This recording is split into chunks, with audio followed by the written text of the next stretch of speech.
This is Mountain Fun Life. Hi, I'm Frank Murphy. Today we are delighted to welcome a guest, Bill Denton, who is an architect and has got your architectural fingerprints all over East Tennessee. But let's start back when you were getting your degree in architecture in Cincinnati. What was your thesis about? At the University of Cincinnati, I guess before I mention the thesis, I want to mention what's over the front door of the university. It says, wisdom is the principal thing, but with wisdom get understanding. And that university really inspired me to do some things, and my thesis was on my home area, the Smoky Mountains. So you went from Knoxville to Cincinnati to get the degree in architecture. And then I came back home to East Tennessee, and Gatlinburg was where I wanted to practice and spend my life in the Smokies. So I did a thesis on the future and growth of Gatlinburg.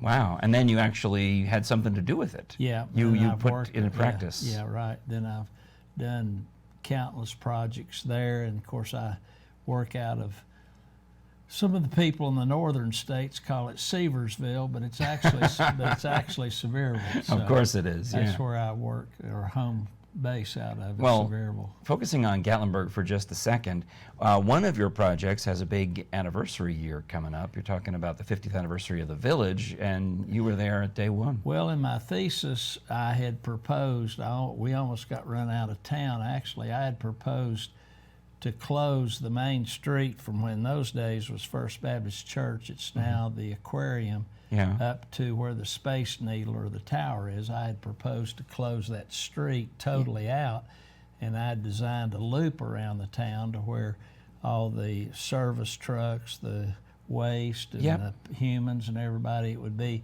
that was before Main Street and Disney World became, see. So it was kind of that concept, and I don't think Disney copied our ideas, but anyway, that was the thesis proposal. To kind of make a Main Street USA in Gatlinburg. And it was all pedestrian on the street. Oh, nice. But the city fathers, they didn't want to lose their parking meter revenue. and their parking ticket revenue. Yeah, and the guy I was working with and for, he was a great man. He gets credit for Gatlinburg looking the way it does, Hubert Bebb. And I was talking to one of his clients, and I suggested, since they wouldn't let us close the street, why don't we make a street on your property called the Village? There you go. And we'll have a walkway, we'll have a street that's... Yeah. We'll make a street. Right, so create a pedestrian mall right there. Yeah, and then he had somebody in Florida that took it to the next step, and then our firm did all the architecture of the Village, it's called. Yeah, so. And obviously it has persevered through all of the recent history of Gatlinburg, because you got to admit that Gatlinburg in 2019 looks a lot different than it did.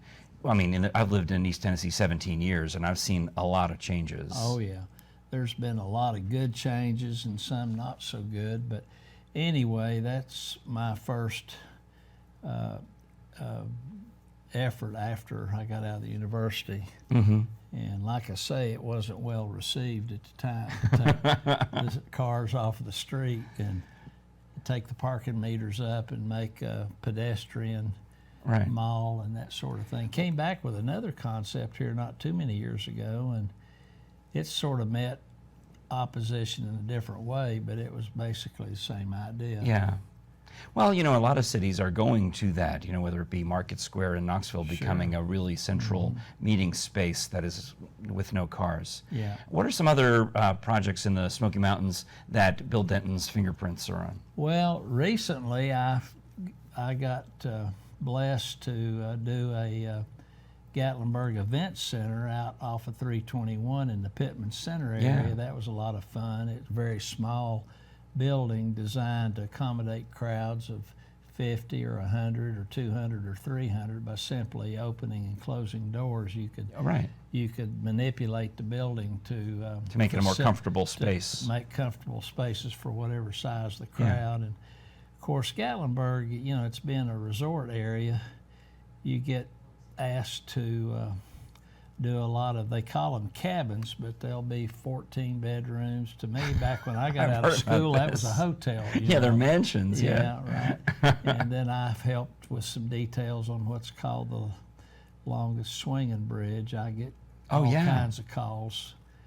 I think that my gray hair and age benefits me to get these kind of calls. All right, well, let's dial it back for a moment to prior to the 1982 World's Fair in Knoxville. You have the world coming to Knoxville, and they want to build something iconic. You know, in Seattle in 1962, they had the Space Needle. In New York in 1964, they had the giant globe.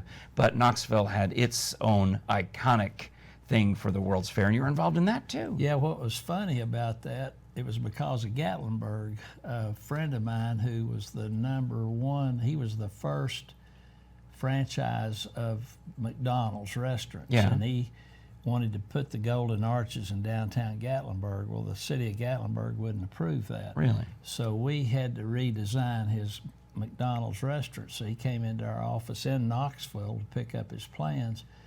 And he said, Bill, we got to have a theme structure for the World's Fair because they're wanting to put a gas flame like John Kennedy's grave. Because the theme is energy for the World's Fair, or right? they want to have flags or whatever. So he gave me a weekend to come up with the idea, and I thought, well, the theme of the fair is energy.